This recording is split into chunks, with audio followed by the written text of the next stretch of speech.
Good afternoon madam. Good afternoon, কেমন আছো লিজা?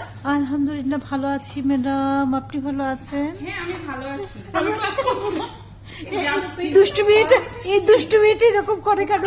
কায়দা কিছু নেই, পড়াশোনা। এই দুষ্টু মেয়েটা কে? না, আমি ক্লাস করব না। লিজা, তুমি মোবাইল টিপি না করে ম্যাডামের জন্য একটু চা নাস্তার কথা বললেই তো পারো। ম্যাডাম আচ্ছা ম্যাডাম, আনছি ম্যাডাম। ঠিক আছে। ঠিক আছে, একটা কাজ করো, চা নাস্তা আনতে আনতে আমি তোমাকে একটা ইংলিশ শিখে আজকে আমরা এই স্পেশাল আইএলটিএস ক্লাস করব। যেহেতু তোমরা আইএলটিএস দিবে সামনে, শোনো। আচ্ছা আচ্ছা। আচ্ছা বলো তো, কার্টেসি ডিগেটস কার্টেসি এটার মানে কি? বাংলা বলো তো। খালি হাতে আসতে নাই, কিছু খাইতে হলে কিছু নিয়ে আসতে হয়। চুপ, কি বলো তুমি?